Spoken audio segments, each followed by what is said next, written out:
ਜਦੋਂ ਆਪਣਾ ਲਗਾਤਾਰ ਬਲੱਡ ਪ੍ਰੈਸ਼ਰ ਇੱਕ ਨਾਰਮਲ ਮਾਤਰਾ ਤੋਂ ਵਧਿਆ ਰਵੇ ਤਾਂ ਆਪਾਂ ਉਹਨੂੰ ਕਹਿੰਦੇ ਆ ਹਾਈਪਰਟੈਂਸ਼ਨ। ਹਾਈਪਰਟੈਂਸ਼ਨ ਨੂੰ ਜਾਣਨ ਲਈ ਪਹਿਲਾਂ ਆਪਾਂ ਨੂੰ ਪਤਾ ਹੋਣਾ ਚਾਹੀਦਾ ਕਿ ਨਾਰਮਲ ਬਲੱਡ ਪ੍ਰੈਸ਼ਰ ਕਿੰਨਾ ਹੈ।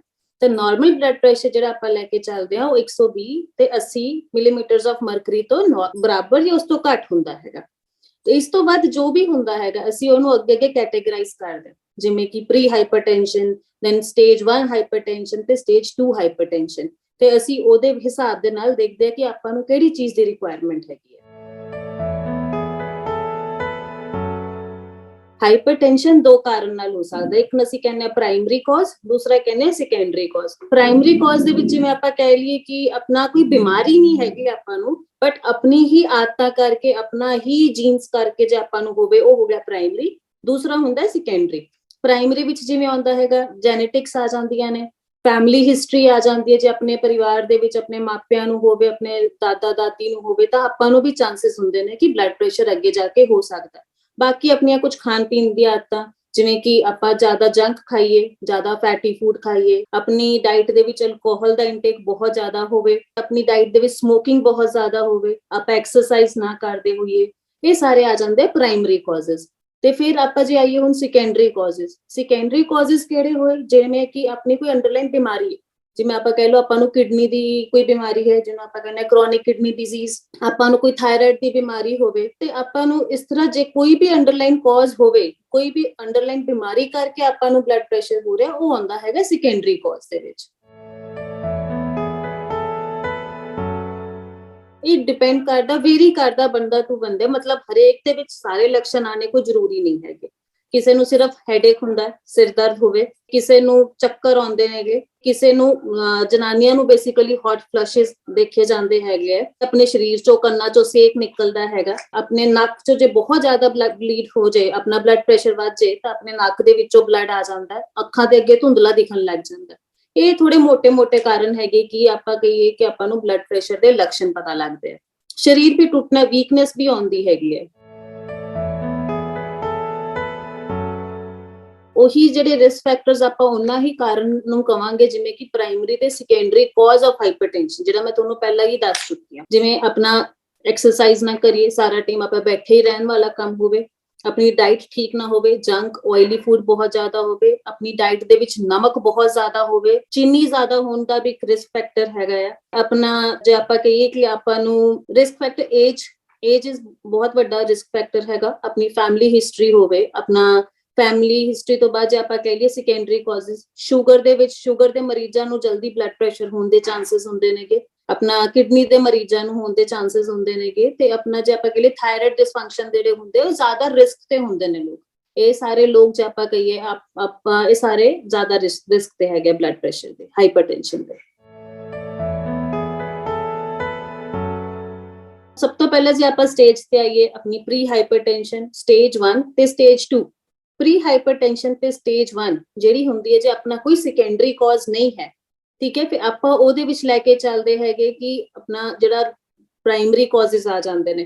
ਪ੍ਰਾਇਮਰੀ ਕਾਜ਼ਸ ਜਿਵੇਂ ਲੈਕ ਆਫ ਐਕਸਰਸਾਈਜ਼, ਡਾਈਟ ਠੀਕ ਕਰਨਾ, ਜਿਹਨੂੰ ਅਸੀਂ ਕਹਿੰਦੇ ਹਾਂ ਬੇਸਿਕਲੀ ਲਾਈਫਸਟਾਈਲ ਮੋਡੀਫਿਕੇਸ਼ਨ। ਦੂਸਰਾ ਜੇ ਆਪਣਾ ਕੋਈ ਸੈਕੰਡਰੀ ਕਾਜ਼ ਹੈਗਾ ਜਿਹਦੇ ਕਰਕੇ, ਜਿਹੜੀ ਬਿਮਾਰੀ ਕਰਕੇ ਆਪਾਂ ਨੂੰ ਹੋ ਰਿਹਾ, ਆਪਾਂ ਉਹਨੂੰ ਟ੍ਰੀਟ ਕਰੀਏ, ਕਿਉਂਕਿ ਕਈ ਵਾਰ ਜਿਹੜੀ ਬਿਮਾਰੀ ਕਰਕੇ ਬਲੱਡ ਪ੍ਰੈਸ਼ਰ ਹੋ ਰਿਹਾ, ਜੇ ਆਪਾਂ ਉਹਨੂੰ ਸੈਟਲ ਕਰ ਲਵਾਂਗੇ ਤਾਂ ਆਪਣਾ ਬਲੱਡ ਪ੍ਰੈਸ਼ਰ ਆਪਣੇ ਆਪ ਨਾਰਮਲ ਆ ਜਾਂਦਾ। ਤੀਸਰੀ ਚੀਜ਼ ਹੁੰਦੀ ਹੈਗੀ ਹੈ, ਫਿਰ ਆਖਿਰ ਚ ਆਉਂਦੀਆਂ ਨੇ ਦਵਾਈਆਂ। ਅਸੀਂ ਬਹੁਤ ਸਾਰੀਆਂ ਦਵਾਈਆਂ, ਡਿਪੈਂਡ ਕਰਦਾ ਬੰਦੇ ਨੂੰ, ਕੋਈ ਬਿਮਾਰੀ ਦੇ ਹਿਸਾਬ ਨਾਲ ਸਾਨੂੰ ਦੇਣੀ ਪੈਂਦੀ ਹੈ। ਜਿਵੇਂ ਸ਼ੂਗਰ ਦੇ ਮਰੀਜ਼ ਨੂੰ ਜੇ ਕਿਡਨੀ ਤੇ ਇਫੈਕਟ ਹੈਗਾ ਤਾਂ ਉਸ ਹਿਸਾਬ ਦੇ ਨਾਲ ਹੀ ਬਲੱਡ ਪ੍ਰੈਸ਼ਰ ਦੀ ਦਵਾਈ ਦੇਣੀ ਪੈਂਦੀ ਹੈ। ਉਹ ਤੁਸੀਂ ਆਪਣੇ ਹਮੇਸ਼ਾ ਡਾਕਟਰ ਨੂੰ ਦਿਖਾ ਕੇ ਹੀ, ਅਸੀਂ ਕਹਿੰਦੇ ਹਾਂ ਕਿ ਡਾਕਟਰ ਦੀ ਸਲਾਹ ਤੋਂ ਬਿਨਾਂ ਆਪਣੀ ਦਵਾਈ ਨਹੀਂ ਸ਼ੁਰੂ ਕਰੋਗੇ। ਬਲੱਡ ਪ੍ਰੈਸ਼ਰ ਆਪਾਂ ਇਹਨੂੰ ਕਹਿੰਦੇ ਹੈਗੇ it is a silent killer. ਕਿਸੇ ਨੂੰ ਪਤਾ ਹੀ ਨਹੀਂ ਹੁੰਦਾ ਕਿ ਉਹਦਾ ਬਲੱਡ ਪ੍ਰੈਸ਼ਰ ਵੱਧ ਰਿਹਾ ਹੈ, ਤਾਂ ਅਸੀਂ ਇਹਨੂੰ ਸਾਇਲੈਂਟ ਕਿਲਰ ਦੇ ਵਿੱਚ ਲੈ ਕੇ ਚੱਲਦੇ ਹਾਂ। ਇਹ ਬਲੱਡ ਪ੍ਰੈਸ਼ਰ ਵਧੇ ਹੋਣ ਨਾਲ ਆਪਾਂ ਨੂੰ ਕੀ ਕੁਝ ਹੋ ਸਕਦਾ, ਆਪਾਂ ਨੂੰ ਲਕਵਾ ਮਾਰ ਸਕਦਾ, ਜਿਹਨੂੰ ਅਸੀਂ ਸਟ੍ਰੋਕ ਕਹਿੰਦੇ ਹਾਂ। ਸਟ੍ਰੋਕ ਦੇ ਵਿੱਚ ਦਿਮਾਗ ਦੀ ਨਸ ਫਟ ਵੀ ਸਕਦੀ ਹੈ ਤੇ ਬਲੌਕ ਵੀ ਹੋ ਸਕਦੀ ਹੈ। ਦੋ ਤਰ੍ਹਾਂ ਦਾ ਸਟ੍ਰੋਕ ਹੁੰਦਾ। ਹਾਰਟ ਫੇਲਿਅਰ ਵੀ ਹੋ ਸਕਦਾ, ਆਪਣਾ ਹਾਰਟ ਕੰਮ ਕਰਨ ਤੋਂ ਬੰਦ ਕਰ ਸਕਦਾ, ਕੰਮ ਕਰਨਾ ਬੰਦ ਕਰ ਸਕਦਾ, ਤੇ ਹਾਰਟ ਅਟੈਕ ਵੀ ਹੋ ਸਕਦੇ ਹੈਗੇ ਨੇਗੇ। ਆਪਣੀ ਨਸਾਂ ਦੇ ਵਿੱਚ ਦਿੱਕਤ ਆ ਜਾਂਦੀ, ਜਿਵੇਂ ਅਸੀਂ ਕਹਿੰਦੇ ਹੈਗੇ ਪੈਰੀਫਰਲ ਆਰਟਰੀ ਡਿਜ਼ੀਜ਼ ਹੋ ਜਾਂਦੀ ਹੈ। ਅੱਖਾਂ ਦੇ ਵਿੱਚੋਂ ਆਪਾਂ ਨੂੰ ਦਿਖਣਾ ਘੱਟ ਹੋ ਜਾਂਦਾ ਕਿ ਅੱਖਾਂ ਦੀਆਂ ਨਸਾਂ ਦਾ ਡੈਮੇਜ ਹੋ ਜਾਂਦਾ। ਇਹ ਕੁਝ ਮੋਟੇ ਕੰਪਲਿਕੇਸ਼ਨਸ ਹੈਗੇ ਜਿਹੜੇ ਆਪਣੇ ਬਲੱਡ ਪ੍ਰੈਸ਼ਰ ਵਧੇ ਹੋਣ ਕਰਕੇ ਆਪਾਂ ਨੂੰ ਹੋ ਸਕਦੇ। ਸਭ ਤੋਂ ਪਹਿਲਾਂ ਤਾਂ ਅੱਜ ਕੱਲ ਦੀ ਡਾਈਟ, ਜੇ ਆਪਾਂ ਜ਼ਿਆਦਾ ਜੰਕ ਫੂਡ ਖਾਂਦੇ ਆ, ਫੈਟੀ ਫੂਡ ਖਾਂਦੇ ਹੈਗੇ ਆ, ਆਪਾਂ ਉਹਨੂੰ ਕੰਟਰੋਲ 'ਚ ਲੈ ਕੇ ਆਓ। ਜੇ ਆਪਣੀ ਐਕਸਰਸਾਈਜ਼ ਨਹੀਂ ਹੈ ਆਪਣੀ ਡਾਈਟ ਦੇ ਵਿੱਚ ਜਾਂ ਆਪਣੀ ਲਾਈਫ ਸਟਾਈਲ ਦੇ ਵਿੱਚ, ਤਾਂ ਅੱਧਾ ਘੰਟਾ ਮਿਨੀਮਮ ਐਕਸਰਸਾਈਜ਼ ਕਰੋ। 4 ਤੋਂ 5 ਦਿਨ ਵੀ ਜੇ ਤੁਸੀਂ ਲਗਾਤਾਰ ਐਕਸਰਸਾਈਜ਼ ਕਰੋਗੇ, ਬਹੁਤ ਇਫੈਕਟਿਵ ਹੁੰਦਾ ਹੈਗਾ। ਤੇ ਆਪਣੇ ਨਮਕ ਦਾ ਕੰਟਰੋਲ, ਚੀਨੀ ਦਾ ਕੰਟਰੋਲ ਡਾਈਟ ਦੇ ਵਿੱਚ, ਇਹ ਬਹੁਤ ਚੀਜ਼ਾਂ ਜ਼ਰੂਰੀ ਨੇ। ਆਪਣੀ ਡਾਈਟ ਦੇ ਵਿੱਚ ਫਰੂਟ ਵਧਾਓ, ਫਰੂਟ ਦਾ ਇਨਟੇਕ, ਸਬਜ਼ੀਆਂ ਦਾ ਇਨਟੇਕ ਵਧਾਓ, ਜਿਹੜੀ ਕਿ ਆਪਣਾ ਬਲੱਡ ਪ੍ਰੈਸ਼ਰ ਕੰਟਰੋਲ ਕਰਨ ਦੇ ਵਿੱਚ ਬਹੁਤ ਆਪਾਂ ਨੂੰ ਹੈਲਪ ਕਰਦੀਆਂ ਨੇ।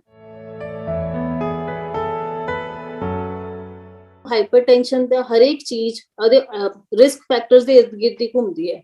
ਜਿਵੇਂ ਆਪਾਂ ਕਹਿੰਦੇ ਕਿ ਇਹਦੇ ਰਿਸਕ ਫੈਕਟਰ ਜਾਂ ਕਾਜ਼ਜ਼ ਲਗਾ ਲਓ। ਜੇ ਆਪਾਂ ਆਪਣੇ ਕਾਜ਼ਜ਼ ਨੂੰ, ਆਪਣੇ ਬਲੱਡ ਪ੍ਰੈਸ਼ਰ ਦੇ ਕਾਰਨ ਨੂੰ ਸਮਝ ਜਾਵਾਂਗੇ, ਤਾਂ ਆਪਣਾ ਬਲੱਡ ਪ੍ਰੈਸ਼ਰ ਆਪਣੇ ਆਪ ਨੂੰ ਆਪਾਂ ਪ੍ਰੀਵੈਂਟ ਵੀ ਕਰ ਸਕਦੇ।